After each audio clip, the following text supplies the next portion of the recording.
Welcome students, welcome exam comrades. আজকে আমরা আমাদের ক্লাস শুরু করছি। আজকে আমাদের থার্ড ক্লাস। এর আগের দুটো ক্লাসে আমরা বেসিক ইন্ট্রোডাকশন দিয়েছিলাম এবং সেকেন্ড ক্লাসে আমরা রিডিং কিভাবে পড়তে হবে, রিডিং পড়ার গুরুত্ব কি এবং একটা নিউজ পেপারের একটা নিউজকে বেস করে রিডিং নিয়ে কিছু বেসিক জিনিস আলোচনা করেছিলাম। আজকে আমরা চলে যাব হচ্ছে থার্ড ক্লাসে। ওকে, আজকের ক্লাসটাতে আমি এর আগের ভিডিওতেও তোমাদের বলেছিলাম যে এটা একটা সিরিজ। যদি কেউ আজকে এরম থাকো যে প্রথম এই ক্লাসটা করছো, আমি রিকোয়েস্ট করবো পার্সোনালি যে তোমরা আগের দুটো ভিডিও একটু দেখে নাও, কারণ আমরা একটা সিরিজকে ধরেছি এবং তোমরা দেখতে পাচ্ছ যে আমরা একদম শূন্য থেকে শুরুর কথা বলেছি। তো কেউ যদি শূন্যতে না থেকে থাকো, একেবারে তিনে চলে আসো, তাহলে তার একটু জার্ক লাগতে পারে। সেই জন্য আমি রিকোয়েস্ট করবো তোমরা একদম শূন্য থেকে, মানে একদম প্রথম ক্লাস থেকে ভিডিওটা দেখো। ওকে, আজকের টপিক হচ্ছে প্রেসিস রাইটিং এর গোড়ার কথা। সেটা কি, প্রেসিস রাইটিং ব্যাপারটা কি, তার গোড়ার কথাটা কি, এই পুরো বিষয়টাতে আমরা আস্তে আস্তে আসবো। Okay, so ready for the class. আরেকটা রিকোয়েস্ট করব, সঙ্গে একটা নোটবুক, পেন বা পেন্সিল কিছু নিয়ে বসো। যদি প্রয়োজন হয় তাহলে কিছু কিছু জিনিস নোট করে নেবে। ওকে, চলো তাহলে শুরু করি আজকের ক্লাস। ক্লাস শুরুর আগে নেক্সট স্লাইডটায় দেখো, এখানে তোমার লিঙ্ক দেওয়া আছে WBP_KP_SI_mains। এটা টেলিগ্রাফ লিঙ্কের জয়েনের লিঙ্ক। এই লিঙ্কটাতে ক্লিক করে বা এই লিঙ্কটা লিখেও তোমরা টেলিগ্রামে জয়েন করতে পারো। এছাড়া ডেসক্রিপশনেও তোমাদের এই লিঙ্কটা দেওয়া থাকবে, যাতে করে তোমরা এখানে জয়েন করে যেতে পারো এবং সমস্ত ভিডিওগুলো পরপর দেখতে পারো। Okay, so welcome to exam comrades. আমরা শুরু করছি আজকের ক্লাস। এর আগের ক্লাসগুলোতে, প্রথম ক্লাসে আমরা একদম শূন্য থেকে শুরু বলতে আমরা ইন্ট্রোডাকশন দিয়েছিলাম যে কি কি টপিক আমরা এই সিরিজটাতে কভার করব। মূলত এসআই, ডাব্লিউবিপি এবং কেপি দুটোরই যে এসআই পরীক্ষা হয় তার ডেসক্রিপটিভের দিকে তাকিয়ে, ডেসক্রিপটিভ পার্ট যেটা থাকে সেইটার দিকে তাকিয়ে এই ক্লাসটা। সেখানে রাইটিং এর কিছু পোর্শনও আলোচিত হবে, একই সঙ্গে গ্রামারও আলোচনা হবে। সেকেন্ড ক্লাসটাতে আমি বলেছিলাম নিউজ পেপার কিভাবে পড়তে হয়। নিউজ পেপার বলে শুধু নয়, রিডিং একটা অত্যন্ত এসেনশিয়াল জিনিস। যেই জায়গা থেকে আমরা গোটা জার্নিটা শুরু করব, সেখানে রিডিং এর একটা মাহাত্ম্য রয়েছে। রিডিং কিভাবে পড়তে হবে, রিডিং পড়ার গুরুত্ব কি, কিভাবে নিউজ পেপার পড়ার সময় কোন কোন জিনিসের দিকে নজর রাখতে হবে, কি করে স্ক্যানিং করতে হবে, এই সবই ছিল হচ্ছে এই ভিডিওটাতে। যদি না দেখে থাকো তাহলে কাইন্ডলি তোমরা একটু ভিডিওটা দেখে নিও। ওকে, তো আমরা চলে যাব হচ্ছে আজকের ক্লাসের স্লাইডে। এখানে দেখো লেখা আছে লেটস সামারাইজ। কেন সামারাইজ করব, কি সামারাইজ করব? আমরা আলোচনা করছি কি নিয়ে? প্রেসিস নিয়ে। প্রেসিস ব্যাপারটা কি, কিভাবে প্রেসিস করে, এর যে টেকনিক্যালিটিস গুলো রয়েছে সেইগুলো নিয়ে তো আমরা আলোচনা করবই। সেগুলো বিভিন্ন বইতেও তোমরা পেয়ে যাবে, বিভিন্ন ভিডিওতেও তোমরা অলরেডি কেউ না কেউ হয়তো দেখেও নিয়েছো। আমি আবার সেই কথাগুলোকে রিপিট করব অন্য ল্যাঙ্গুয়েজে, কিন্তু মোদ্দা বিষয়টা বোঝবার রয়েছে। প্রেসিস ব্যাপারটা অ্যাকচুয়ালি কি, কেন প্রেসিসের প্রয়োজনীয়তা হচ্ছে। আমি একটা ছোট গল্প বলি তোমার, টেকনিক্যালিটিসের মধ্যে না ঢুকে। সেই গল্পটা মন দিয়ে শোনো, তাহলে প্রেসিসের ব্যাপারটা একদম সহজ হয়ে যাবে। গল্পটা মনে করো আজ থেকে কয়েকশো বছর আগের একটা সময়ের কথা, যেই সময় মোবাইল ফোন ছিল না, এত ট্রান্সপোর্ট সিস্টেম ছিল না। একটা খবর পৌঁছাবার জন্য মানুষকে অনেকটা পথ পাড়ি দিতে হতো। সেই সময়কার একটা গল্প।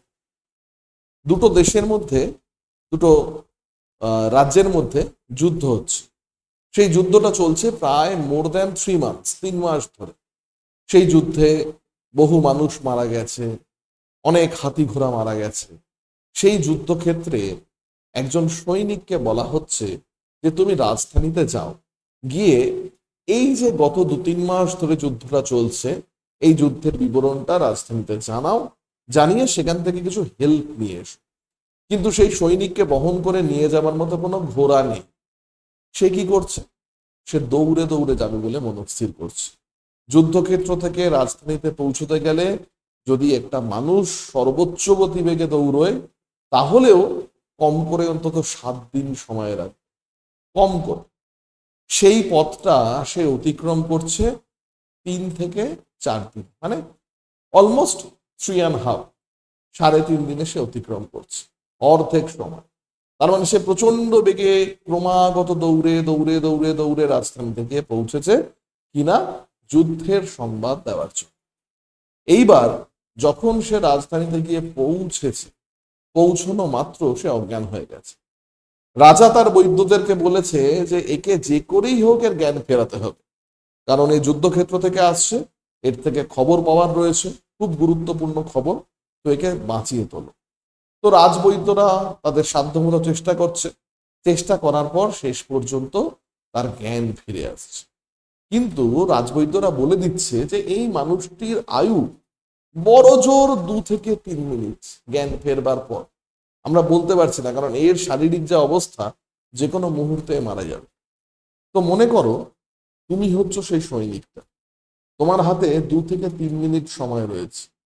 এই 3 মিনিট সময়ের মধ্যে গত 3 মাস ধরে যুদ্ধক্ষেত্রে যা যা ঘটে গেছে সেই জিনিসটা তোমাকে উপস্থাপনা করতে হবে। এই এরকম একটা পজিশনে দাঁড়িয়ে তোমার যা যা মনে হবে যে এই কথাটা বলা দরকার আছে, সেটা প্রেসির মধ্যে থাকবে। যদি মনে হয় এই কথাটা অতিরিক্ত, না বললেও নয়, তাহলে সেটা প্রেসির মধ্যে থাকবে না। This is all about precis. তার মানে কি, একটা বড় জিনিসকে, একটা বড় কর্মকাণ্ডকে তুমি গুছিয়ে সংক্ষেপে যেটুকু না বললেই নয় সেটুকু বলছো। তাহলে এরকম একটা সিচুয়েশনে যদি আমরা নিজেদেরকে প্লেস করতে পারি, তাহলে বাকি টিপস বিটস টেকনিক্যালিটিস রুলস মাথায় রাখা দরকার। এই জিনিসটা কি আমি রাখবো প্রেসির মধ্যে? যদি মনে হয় যে ওই 2-3 মিনিট সময়, যেটুকু সময় তোমার হাতে আছে, ওই সৈনিকটার জায়গায় নিজেকে প্লেস করে যে এই কথাটা বলা প্রয়োজনীয়, তাহলে লাগবে। যদি মনে হয় যে এই কথাটা বলা প্রয়োজনীয় নয়, তাহলে লাগবে না। যার হাতে 2 মিনিট সময় রয়েছে, তার যার মধ্যে 3 মাসের ঘটনা তাকে ব্যক্ত করতে হবে, সে নিশ্চয়ই এইভাবে বলবে না যে সেই সময় যুদ্ধক্ষেত্রের আকাশে ঘন কালো মেঘে ঢেকে গেছিল, চারদিকে ঝোড়ো হাওয়া বইছিল, সবাই সন্ত্রস্ত হয়েছিল, এমন সময় কেউ একজন প্রবেশ করলো যুদ্ধক্ষেত্রে, এরকম ভাবে সে বর্ণনা করবে না। সে জাস্ট মেটেরিয়ালিস্টিক্যালি বলবে যে যুদ্ধ শুরু হয়েছিল এতজন মানুষ নিয়ে, এই মুহূর্তে আমাদের এতজন সৈনিক বেঁচে আছে, এতজন ঘোড়া রয়েছে, আমাদের এই এই সাহায্য প্রয়োজন, আমরা এই এই কৃতিত্ব করেছি, এত দূর অব্দি এগিয়েছি, এই আমাদের সমস্যা রয়েছে, মানে যেটুকু না বললেই নয়। This is all about precis. তার মানে একটা বড় জিনিসকে আমাকে ছোট করে উপস্থাপন করতে হবে। This is point number 1। Point number 2, এই যে গোটা ঘটনাটা ঘটছে, এই ঘটনাটাকে তুমি কি করছো? ন্যারেট করছো। মানে ঘটনাটা তোমাকে অন্য একজন কেউ বলেছে বা তুমি দেখেছো, সেই ঘটনাটা তুমি তৃতীয় কোনো ব্যক্তিকে বলছো। তার মানে এখানে তোমার ব্যক্তিগত ইনভলভমেন্ট নেই। তার মানে প্রেসিসের মধ্যে আমরা কখনোই ফার্স্ট পারসন ইউজ করছি। আমি, আমরা, আই, উই, আস, এগুলো আমরা ইউজ করছি না। কি ইউজ করছি? মূলত আমরা গোটা ন্যারেশনটাই করছি থার্ড পারসন। ধরো তুমি একটা বই পড়েছো, এবার আমি বই পড়তে খুব একটা উৎসাহী নই, তুমি আমাকে বললে যে এই বইটা পড়ো, এই বইটা থেকে অনেক কিছু জানতে পারো।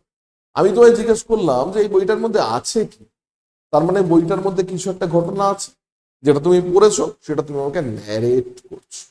তার মানে তুমি নিজে পার্সোনালি তার মধ্যে ইনভলভ নও।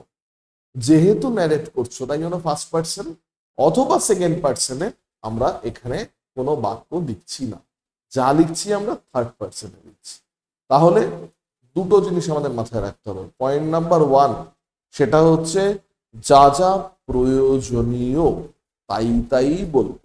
আর 2 নম্বর কি, আমরা ফার্স্ট পার্সনে কিছু বলবো না, মানে আই উই দিয়ে কিছু বলবো না।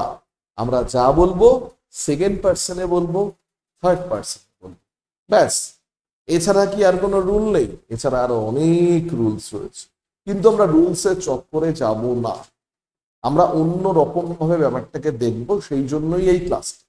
নয়তো তো যদি আমরা technically rules 1, rules 2, rule 3, rule 4 এভাবে বলতে থাকি, তাহলে তো এই ক্লাসটার কোনো প্রয়োজনীয়তা নেই। আমরা প্রাথমিকভাবে এই দুটো জিনিসকে মেনটেন করব, বাকি টেকনিক্যালিটিস করতে করতে শিখবো। প্রেসিসের ক্লাস আমি শুরু করেছি, শেষ করিনি, সেইগুলো আসবে তারপর পর এর হাত ধরে। তাই জন্য কি লেখা হয়েছে, প্রেসিস রাইটিং এর গোড়ার। আজকে আমরা কি করব, আমরা আজকে কোনো প্রেসিস রাইটিং করব না। আমরা দেখব যে দুটো বা তিনটে লাইনে কিছু লেখা রয়েছে, সেই জিনিসটাকে যদি স্কুইজ করা হয়, মানে আখের রস যেভাবে বের করা হয়, সেরকম ভাবে গোটা জিনিসটা থেকে রস বের করে আমরা খুব কনডেন্সড আকারে গোটা জিনিসটাকে রিপ্রেজেন্ট যদি করি, তাহলে কিভাবে সেই কনডেন্সটা করব, কিভাবে সেটাকে আমরা প্রিসাইজ করব, কিভাবে একটা বড় এক্সপ্রেশনকে আমরা ছোট এক্সপ্রেশনে প্রকাশ করব, এই একটা জিনিস দেখবো আমরা। দ্বিতীয় জিনিস যেটা আমরা দেখব সেটা হচ্ছে একটা জিনিসের নামকরণ কিভাবে করা হয়। নামকরণ করা হয় মানে তোমাকে আমি একটা গল্প বললাম বা তুমি একটা গল্প পড়েছো, তুমি আমাকে বললে যে গতকাল ম্যাগাজিনে একটা দারুণ গল্প পড়লাম, সেই গল্পটা তোমারও পড়া উচিত। এবার আমি জিজ্ঞেস করলাম গল্পটা কি নিয়ে, গল্পটার নাম কি? কেন জিজ্ঞেস করলাম, কারণ নাম থেকে আমরা অনেকটা অনুধাবন করতে পারি বিষয়টার মধ্যে কি রয়েছে, কিন্তু নামের মধ্যে কিন্তু সবটা থাকে না। আমরা যখন ছোটবেলায় রাজা রানীর গল্প পড়েছি, তখন কিন্তু এরকম কোনো গল্প পড়িনি যে গল্পের নাম ছিল এক যে ছিল রাজা আর তার ছিল 3 রানী, যারা সবাই খুব সুখে বসবাস করত। এটা কিন্তু কনটেক্সটের মধ্যে থাকে, এটা টাইটেলে থাকে। টাইটেলে কি থাকে, টাইটেলে থাকে সৎ রাজা, টাইটেলে থাকে রাজার কীর্তি, টাইটেলে থাকে রাজার অসুখ, টাইটেলে থাকে অসৎ রাজা। তার মানে যেখান থেকে মূল জিনিসটা সম্পর্কে একটা হিন্ট পাই আমরা, কিন্তু বিষয়বস্তু থাকে না। তার মানে টাইটেলের মধ্যে কোনো গোটা সেন্টেন্স থাকে না, টাইটেলের মধ্যে বিষয়টা থাকে। যেই মুহূর্তে আমি বলছি রাজার কীর্তি অথবা যেই মুহূর্তে বলছি রাজার অসুখ, তার মানে বুঝতে পারছি এই গল্পটা রাজাকে নিয়ে, রাজা নামক কাউকে নিয়ে এই গল্পটা অন্য কাউকে নিয়ে নয়, এইটুকু আমি বুঝতে পারছি। ঠিক আছে, তাহলে আজকের ক্লাসের আমাদের দুটো উদ্দেশ্য। 1 নম্বর উদ্দেশ্য হচ্ছে একটা বড় সেন্টেন্স বা দুটো তিনটে সেন্টেন্সকে কিভাবে কনডেন্সড করতে হয়, কিভাবে সেটাকে সংক্ষিপ্ত করতে হয়, যে সংক্ষিপ্তকরণের পরেও তার এসেন্স বা মূল ভাবটা বজায় থাকে। আর দ্বিতীয় উদ্দেশ্য হচ্ছে কোনো প্যারাগ্রাফের অথবা কোনো লেখনীর নামকরণ কিভাবে করতে হয়। তার জন্য আমরা ছোট ছোট কিছু প্রোস পিসেস নিয়েছি, পিসেস মানে অংশ নিয়েছি, এবং দেখবো আমরা সেইগুলোকে কিভাবে আমরা ছোট করছি বা কনডেন্স করছি। এইটা হচ্ছে আমাদের মানে প্রেসিস রাইটিং এর গোড়ার কথা, যেটা আজকে আমাদের শিরোনাম। তাহলে আমরা কিন্তু আজকে সরাসরি প্রেসিস রাইটিং করব না, আমরা আগে এই কনডেন্স করা শিখবো এবং টাইটেল তৈরি করা শিখবো। প্রেসিস রাইটিং এ টাইটেলে কিন্তু আলাদা করে নাম্বার থাকে, ফলে টাইটেল তৈরি করা একটা অত্যন্ত গুরুত্বপূর্ণ ব্যাপার। এইটুকু শেখবার পরে এর পরে আমরা যাব হচ্ছে যে গোটা একটা জিনিসকে, যেটাকে আমরা বলি হচ্ছে প্রেসিস রাইটিং, সেটা কিভাবে করতে হয়, তার মধ্যে কি কিভাবে আরো অন্যান্য টেকনিক্যালিটিস গুলো যুক্ত হয়ে যাচ্ছে, যেগুলোর দিকে আমাদের নজর দিতে হবে, সেইটা আমরা এর পরে যাব। ওকে, তাহলে আজকে আমরা কি করতে চাইছি, কেন করতে চাইছি, কিভাবে করতে চাইছি, আশা করি এইটুকু সবার কাছে ক্লিয়ার। চলো আমরা চলে যাই হচ্ছে আজকের এক্সারসাইজে। এখানে দেখো এই যে স্লাইডটা দেখতে পাচ্ছ, কি লেখা রয়েছে, লেট সামারাইজ। চলো এটাকে আমরা সামারাইজ করি, জাস্ট আ সেকেন্ড।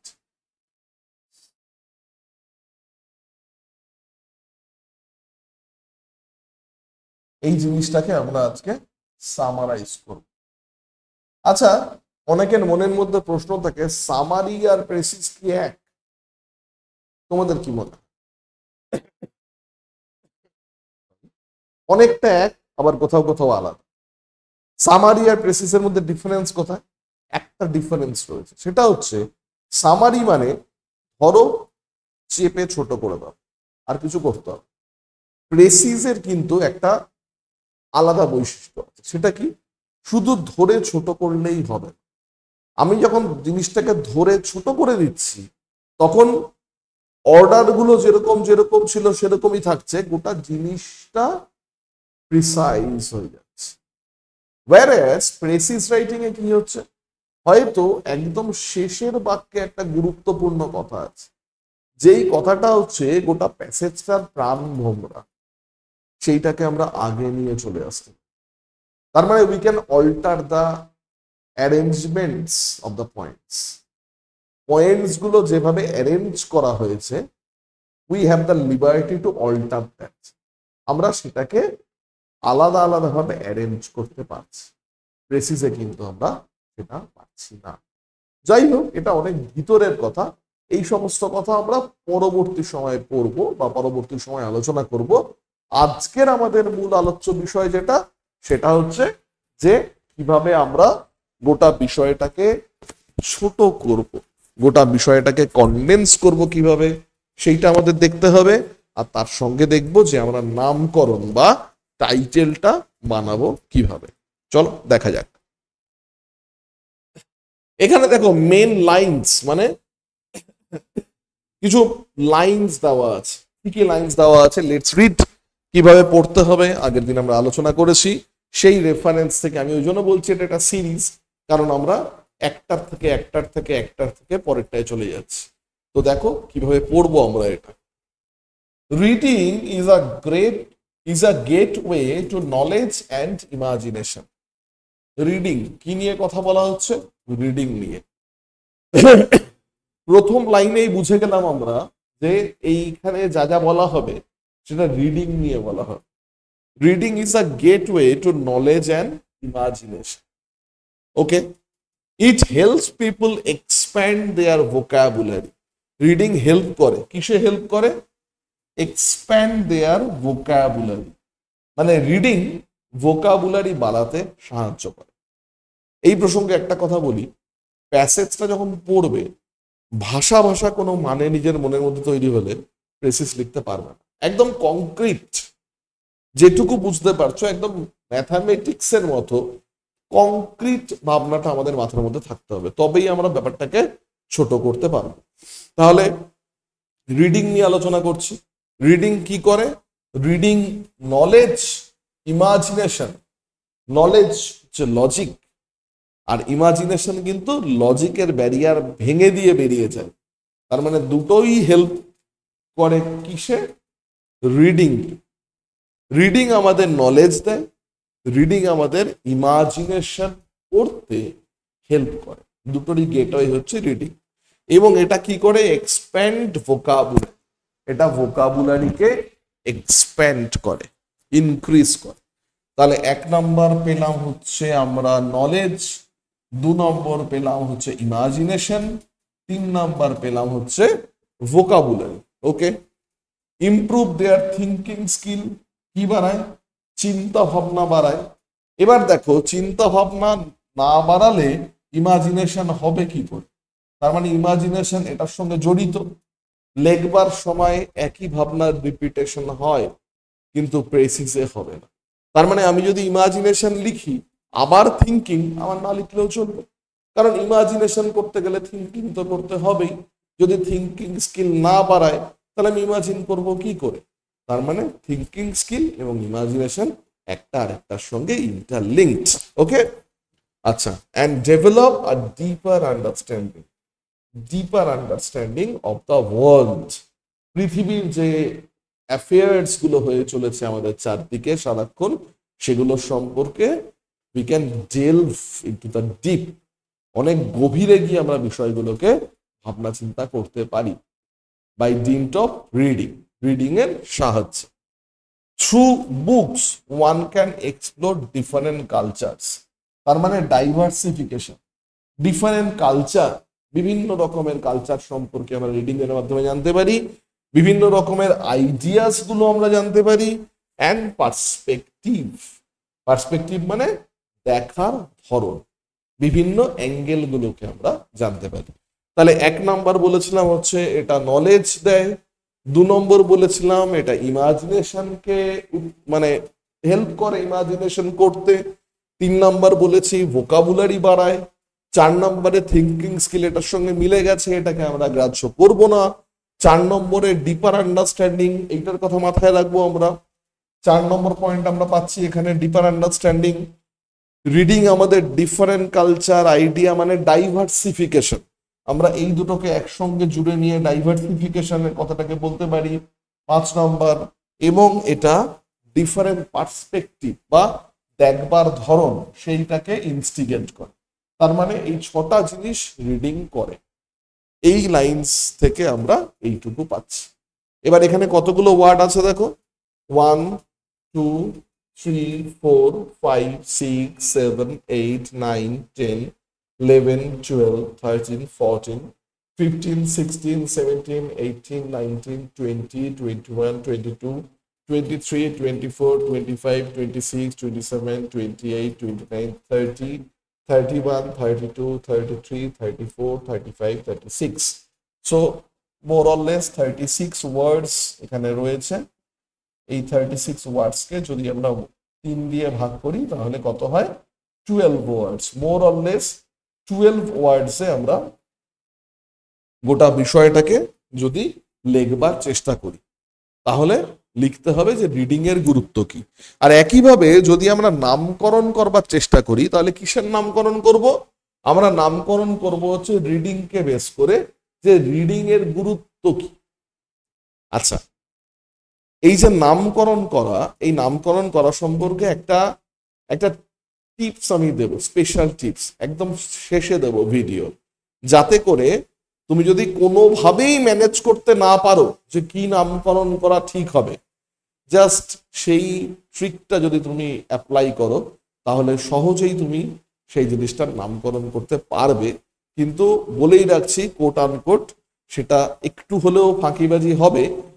তাও যদি ইনিশিয়ালি যদি না পারো যে কি নামকরণ হতে পারে এক্স্যাক্টলি, তাহলে সেই ট্রিকটার সাহায্যে তুমি টাইটেলটা তৈরি করতে পারবে।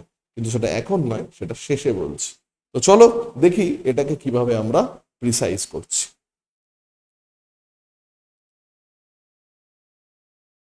দেখো সামারাইজড ভার্সন, আগে দেখি আমরা কতগুলো শব্দ আছে।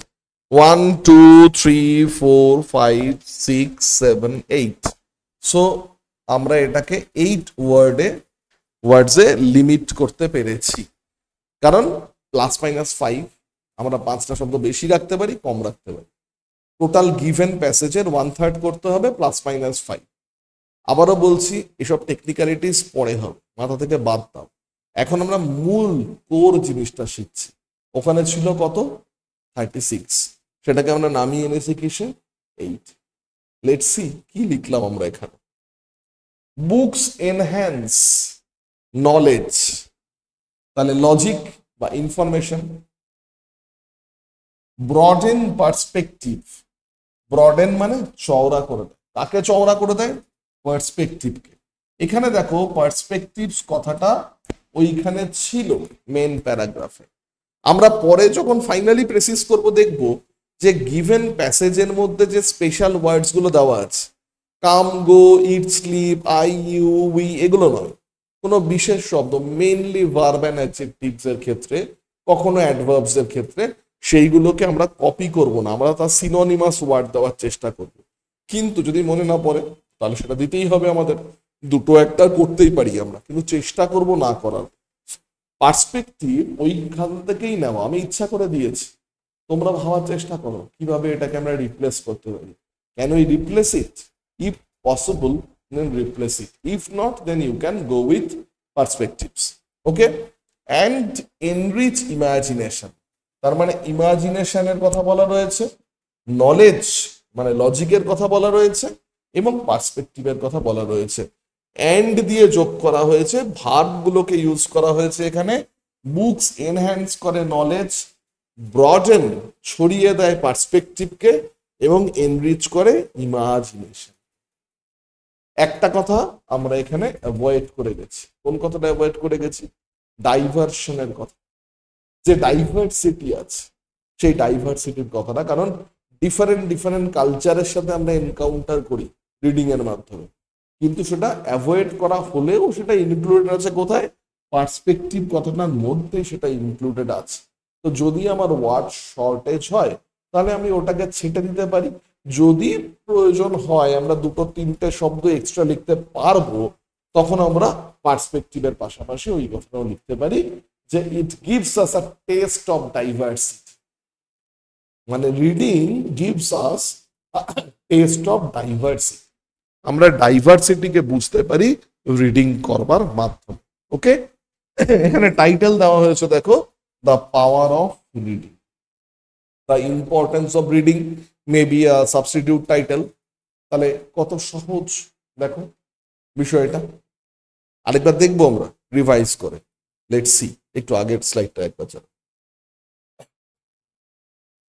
Reading is a gateway to knowledge and imagination. It helps people expand their vocabulary, improve their thinking skills, and develop a deeper understanding of the world. Through books, one can explore different cultures, ideas, and perspective. কি লিখলাম আমরা? Next স্লাইডটায় যাব একটু। Next স্লাইডটায় লিখলাম books enhance knowledge, broaden perspective and enrich imagination। আর আমি অতিরিক্ত কি বললাম? Books give a taste of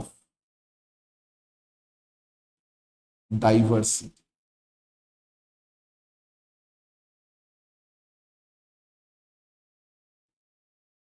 ওকে, তাহলে এইটা নিয়ে আমাদের এই যে প্রথম চাঙ্কটা, পুরো প্যাসেজ নয়, প্রথম চাঙ্কটা আমরা দেখলাম যে কিভাবে আমরা এটাকে প্রিসাইজ করছি।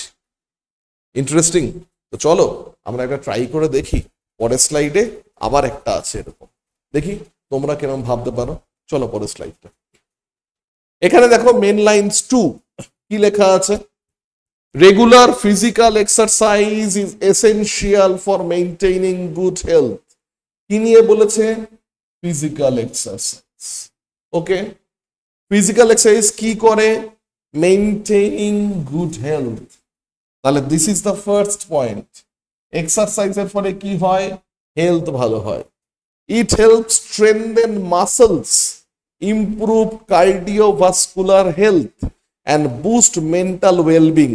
ওয়েট, এই যে মেন্টাল ওয়েলবিং একটা সম্পূর্ণ আলাদা জিনিস, কিন্তু এই যে মাসেলের স্ট্রেংথ বাড়ায়, কার্ডিওভাস্কুলার হেলথ ইমপ্রুভ করে, এগুলো সবই কিন্তু শরীর সম্পর্কিত। তার মানে এই যে হেলথ বলেছি আমরা, এই হেলথ একটা হচ্ছে ফিজিক্যাল, আরেকটা কি? আরেকটা কি হেলথ? আরেকটা মেন্টাল। এর মধ্যে কিন্তু পুরো বিষয়টা পড়ে যাচ্ছে, রাইট? তাহলে একটা হচ্ছে কি হেলথ, একটা হচ্ছে ফিজিক্যাল হেলথ, আরেকটা হচ্ছে মেন্টাল ওয়েলবিং মানে মেন্টাল হেলথ। আমি অত টিটবিটসে যাব না যে কার্ডিওভাস্কুলার নাকি মাসেল স্ট্রেংথ, ওই ডিটেলস আমরা যাব না যখন আমরা কনসাইজ করব। ওকে, এ ডেইলি রুটিন অফ এক্সারসাইজ, এখানে কি বলেছে? রুটিন। তার মানে শুধু এক্সারসাইজ করলেই হবে না, সোমবার করলাম পরের বার আবার শুক্রবার করলাম, এরকম করলে হবে না, একটা ডেইলি রুটিন মেনটেন করতে হবে। তার মানে একটা রেগুলারিটি, এটা একটা ইম্পর্টেন্ট ব্যাপার এখানে। Such as walking, jogging, yoga, এগুলো কি? এগুলো এক্সারসাইজের বিভিন্ন রকমের এক্সাম্পলস। প্রয়োজন না হলে আমরা এক্সাম্পলস বলবো না, এক্সারসাইজ বললেই তো অনেক কিছু বোঝায়, তাহলে এগুলো তার মধ্যে ইনক্লুড হয়ে যাবে। Can lead to a healthier and more active lifestyle. তার মানে এইটাকে যদি আমরা খুব কংক্রিট ওয়েতে বলতে চাই, তাহলে কি বলতে চাইবো? Importance of exercise for what? For physical health as well as mental health.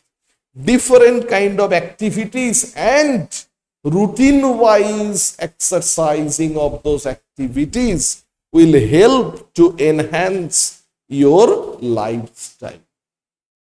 ওকে, তাহলে পুরোটাকে কংক্রিট করে নিলে আমরা তিনটে জিনিস পাচ্ছি। এক্সারসাইজের গুরুত্ব শরীর এবং মনের জন্য গুরুত্বপূর্ণ, 2 নম্বর বিভিন্ন রকমের এক্সারসাইজ রুটিন মাফিক। 3 নম্বর এটা ইমপ্রুভ করবে লাইফস্টাইলকে। এখানে কত ওয়ার্ড আছে? 1 2 3 4 5 6 7 8 9 10 11 12 13 14 15 16 17 18 19 20 21 22 23 24 5 6 7 8 9 10 11 12 13 14 15 16 17 18 19 20 more or less 40 ওয়ার্ডস মতো আছে। সো ধরে নাও মোটামুটি 13 15 within a range of 10 to 15. Let's see. তো ভাবো মনে মনে একবার, যদি এটাকে আমরা 10-15 শব্দের মধ্যে একটা সিঙ্গেল সেন্টেন্সে লিখি এবং একটা টাইটেল দিই, কি হতে পারে? Take your time. আসছে ভাবনা, এই শব্দগুলোই চলে আসছে, আসুক, পরে রিপ্লেস করে নেব। কিভাবে রিপ্লেস করব স্যার? শব্দ আসছেই না মাথায়। The more you read, the more new words will be added to your vocabulary. তার জন্য কি করতে হবে? রিডিং, যেটা ছিল হচ্ছে আগের ক্লাসের টপিক। এই জন্য বলেছিলাম রিড করতে, যাতে নিজের মনে যে ভাবনাটা আসবে সেটাকে আমরা নতুন নতুন ওয়ার্ড দিয়ে সাবস্টিটিউট করতে পারি। For now you can take help, you can consult any good dictionary. Okay, যে কোনো ভালো ডিকশনারি ইউজ করতে পারো। আমি একটা সাজেস্ট করছি তোমাদেরকে, Merriam Webster. It's an app, Merriam Webster.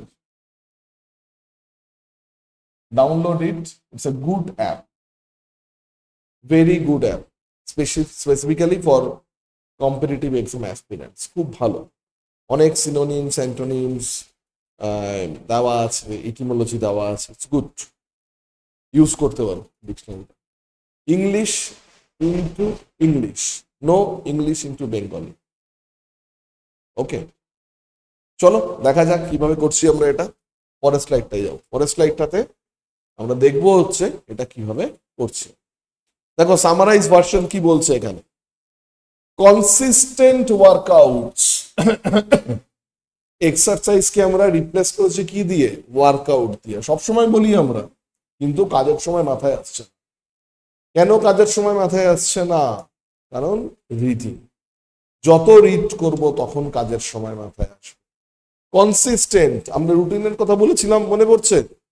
এইটাকে আমরা কনসিস্টেন্ট বলছি। প্রত্যেকটা শব্দ ইম্পর্টেন্ট। কনসিস্টেন্ট ওয়ার্কআউটস কি করে? ইমপ্রুভ করে ফিটনেস। আবার সেই আগের স্টাইলটা, স্ট্রেনথেন দ্য বডি, শরীর, অ্যান্ড আপলিফট মুড, মানে মাইন্ড। তার মানে যে কথাগুলো আমরা বলেছিলাম, যে এক্সারসাইজ এবং রেগুলার বেসিস কি করবে? শরীরের উন্নতি করবে, আর কার উন্নতি করবে? মনের উন্নতি করবে। তার মানে আমাদের বলা পয়েন্টগুলো সবই রইল। কত শব্দ হয়েছে? 1 2 3 4 5 6 7 8 9 10। So we are on 10 words। তাহলে করা যাচ্ছে তো? নিজেরাই পারবে এবার, ইজি। এটাই তো প্রেসিস, এই এক্সারসাইজটাই তো প্রেসিস। ওকে, তো চলো আজকে আমরা কি করছি? প্রেসিসের নেট প্র্যাকটিস। ম্যাচ খেলছি না, ম্যাচ খেলবো এর পরে, কিন্তু তার আগে নেট প্র্যাকটিস ভালো করে করতে হবে, নয়তো ম্যাচে স্কোর করা যাবে। বোঝা গেছে বিষয়টা? Title, the importance of physical exercise, the importance of reading ছিল। এখানে কি হলো? Importance of physical exercise. তাহলে একটা প্যাটার্ন পাচ্ছি তো। তারপরেও, এরপরেও যদি কেউ টাইটেল বের করতে না পারো, তার জন্য টিপস আছে, সেটা at the end of the video. আমরা দ্রুত চলে যাব পরের স্লাইডে, দেখবো আরেকটা এক্সাম্পল। চলো, মেন লাইন্স 3, মেন্টাল ডিপ্রেশন। শুরুতেই পেয়ে যাচ্ছি মেন টপিক, সেটা কি? Is a mood disorder. Order মানে সবকিছু ঠিকঠাক আছে, ডিসঅর্ডার মানে একটা এখানে, একটা এখানে, একটা এখানে, একটা এখানে, একটা এখানে, একটা এখানে, দ্যাট ইজ ডিসঅর্ডার।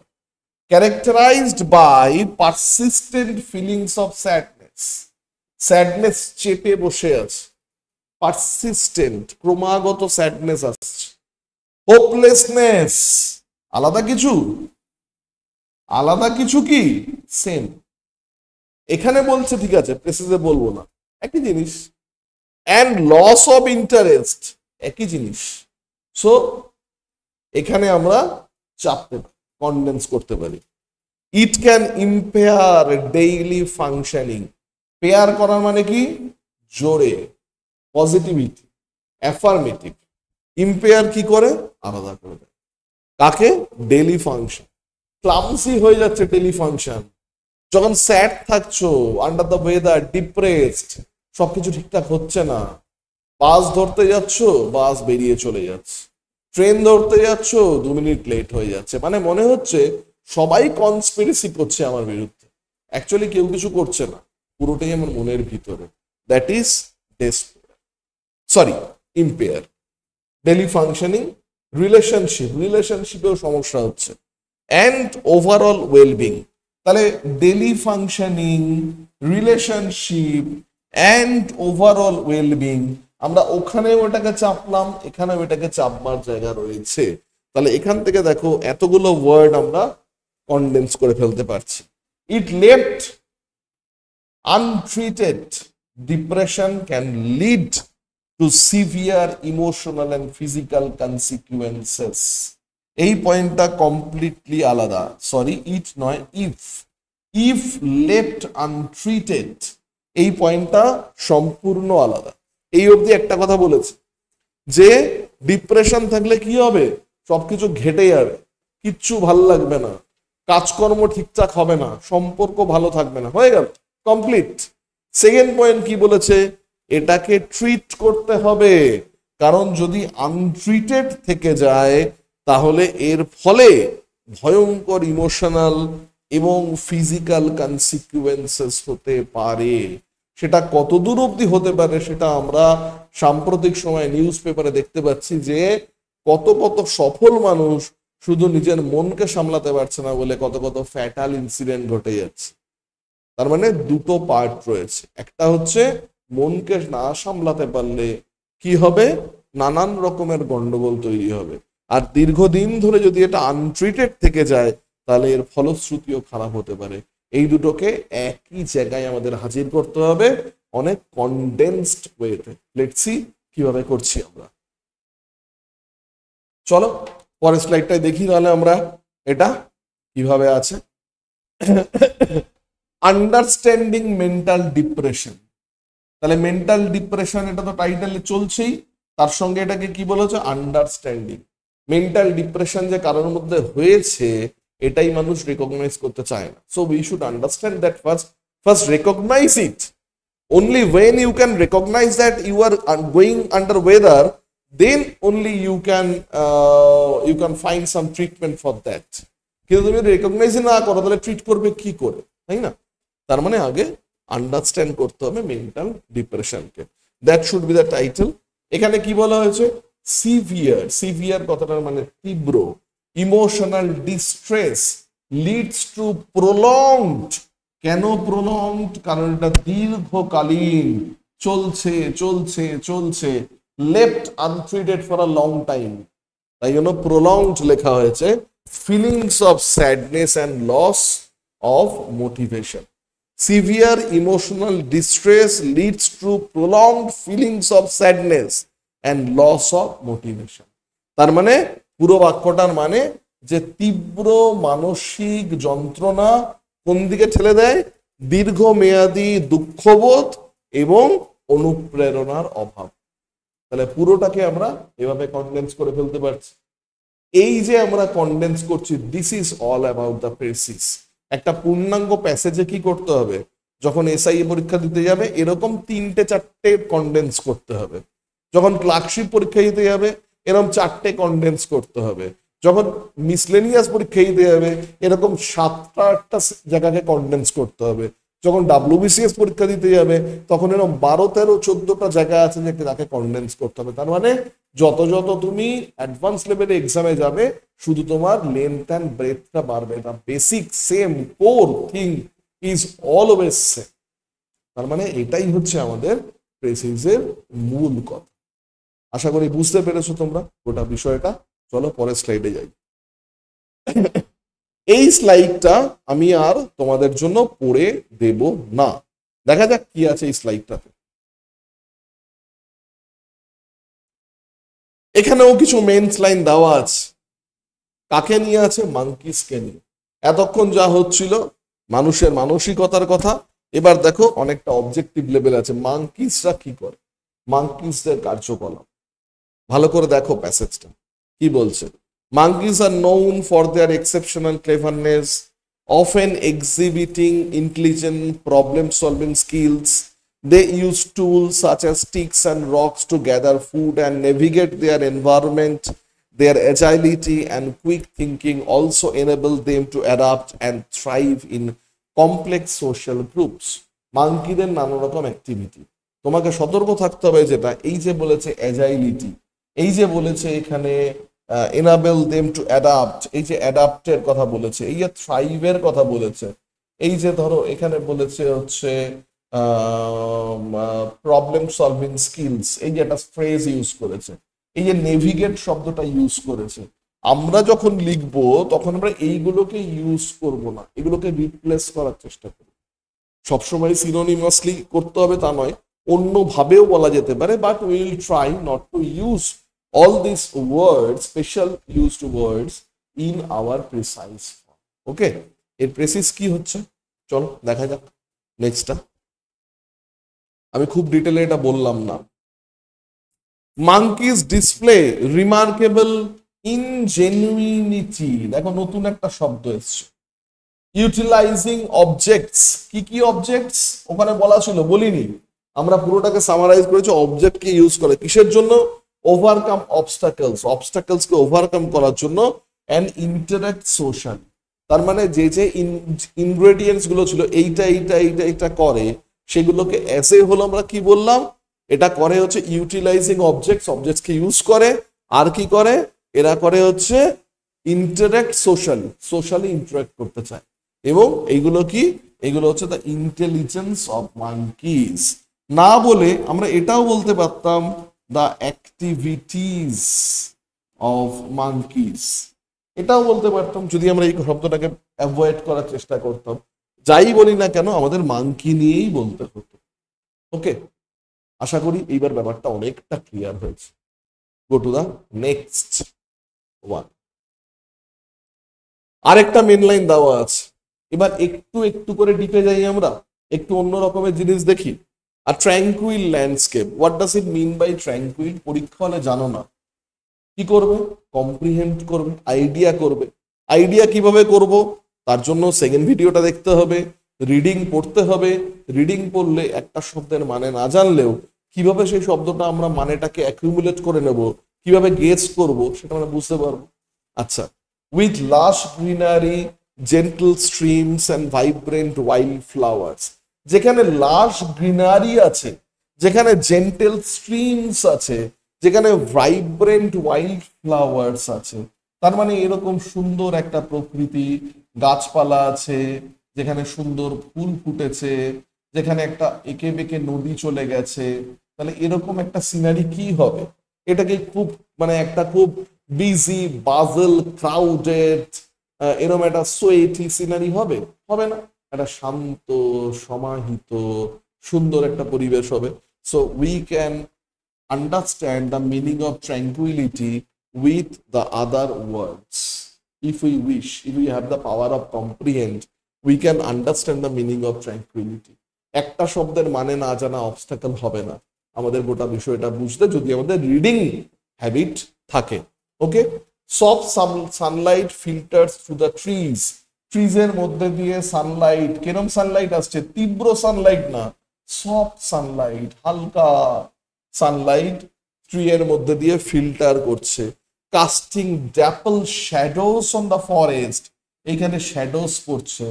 মানে এই যে গাছপালাগুলো রয়েছে, এই গাছপালার শ্যাডোজ, মানে জঙ্গলের পথে শ্যাডো হয়ে রয়েছে। কোথায় শ্যাডো হয়ে রয়েছে? ফরেস্ট ফ্লোর, মানে জঙ্গলের পথে। দ্য সুদিং সাউন্ড, সুদিং, নরম নরম একটা sound of nature create a sense of peacefulness, calming the mind and rejuvenating the spirit.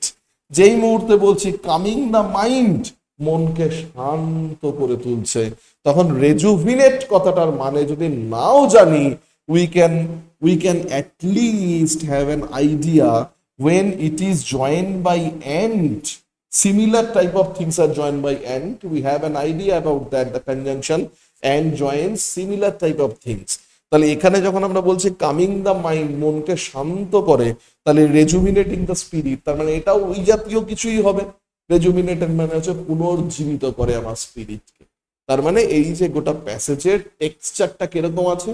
শান্ত, সমাহিত, সুন্দর একটা জঙ্গলের পথের বর্ণনা দেওয়া আছে।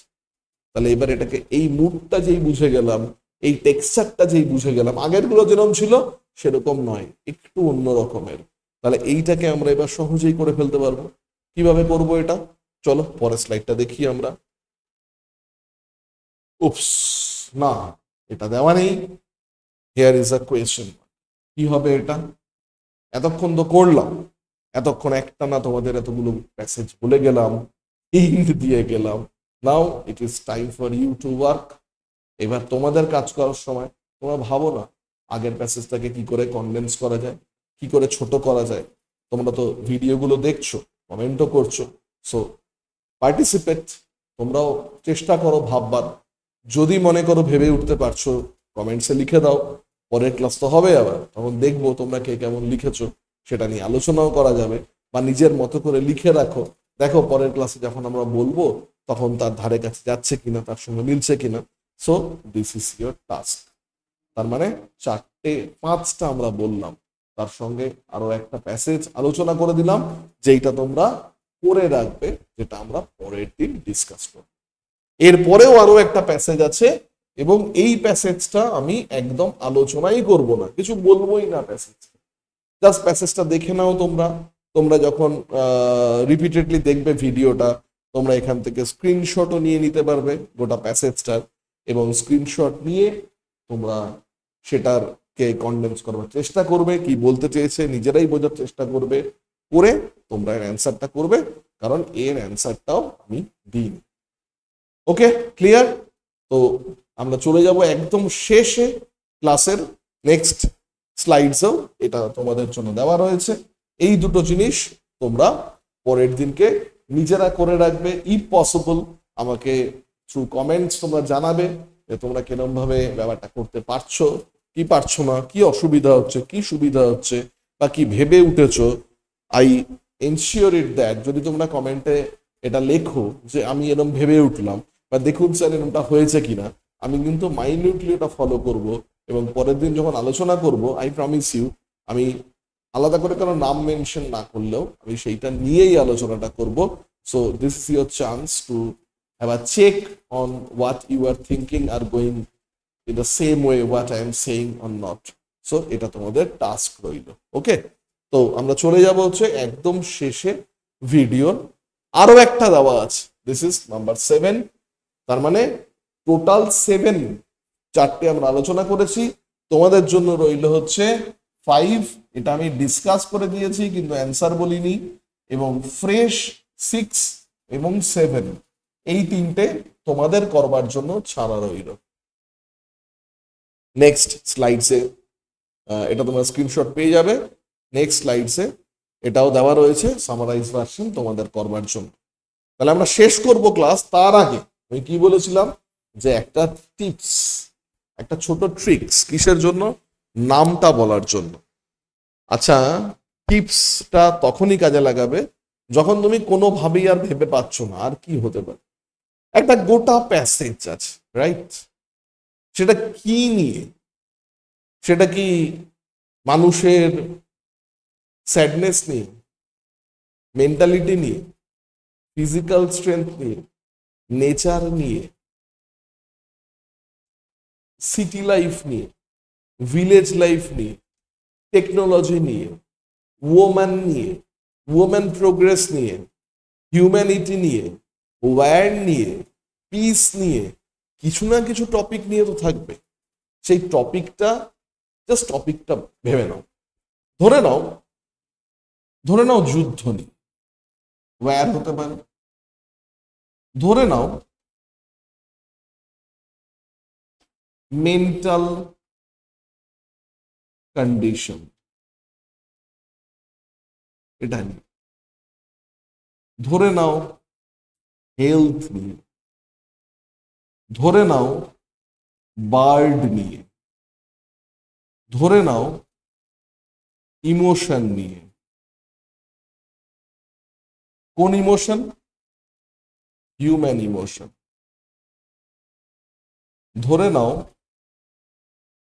ফ্রেন্ডশিপ নিয়ে, ধরে নাও টেকনোলজি। এরকম কিছু একটা টপিক তো থাকবেই, একটা সিঙ্গেল ওয়ার্ড। টপিকটা লেখো, তার আগে অন বসিয়ে দাও, জাস্ট অন। দেখতে পাচ্ছ কি বসাবে? শুধু অন বসিয়ে দাও। On technology, on war, on mental condition, on health, on bird, on human emotion, on friendship. যদি আর কোনোভাবে টাইটেল বের করতে না পারো, টপিকটা লেখো, আগে অন বসিয়ে দাও। চলবে, চলবে, অ্যাবসলিউটলি না চললেও চলবে। ফাঁকা রেখে আসবে না, টাইটেলের জন্য নাম্বার আছে, কিছু নাম্বার হলেও পাবে। So this is not the solution, this is a tips to bypass if you have inability to name the title. Primarily আমরা কি চেষ্টা করব? যে টাইটেলটা হতে পারে ঠিকঠাক সেইটাকে বাছা। যদি না পাই, দিস ইজ আ ট্রিক, আমরা এভাবে টাইটেল দিতে পারি। ওকে, তাহলে আমরা প্রত্যেক ভিডিওতেই কিছুটা কিছু ট্রিকও শিখছি সাথে সাথে। তাহলে 3টে ভিডিও আমরা দেখলাম, ভালো করে ভিডিওটা ওয়াচ করো। এই ভিডিওতে তোমাদের জন্য কাজ রইল, এবং প্রথম ভিডিওতে আমি যে প্রমিস করেছিলাম এখনো অবধি আমি সেটা মেনটেন করে চলেছি, এবং ভবিষ্যতে আমি মেনটেন করে চলবো। কিন্তু তার জন্য তোমাদের হেল্প করতে হবে। যে কাজটা তোমাদের দিলাম এটাকে ইন্টারেক্টিভ সেশন তৈরি করবার জন্য সেই কাজটা তোমাদের করতে হবে। শুধুমাত্র ভিডিও খুব ভালো হচ্ছে স্যার, এটা চালিয়ে যান স্যার, কন্টিনিউ করুন স্যার বললে হবে না, সেটাতে পার্টিসিপেট করতে হবে। ঠিক হোক ভুল হোক, যতটা যাই হোক, নিজেরা ওগুলো লিখবার চেষ্টা করো, কমেন্টে দেওয়ার চেষ্টা করো, নিজের কাছে রেখে দাও। পরের দিন যখন আলোচনা করব তখন মিলিয়ে দেখব। যদি কারো কোনো সমস্যা থাকে কমেন্টে লিখতে পারো, আমার কাছে কোয়েশ্চেনগুলো এসে পৌঁছলে পরের ভিডিওতে আমি ওটাকে ইনকর্পোরেট করে দেব। ওকে, তো আজকে আমরা একটা খুব সুন্দর সেশন করলাম।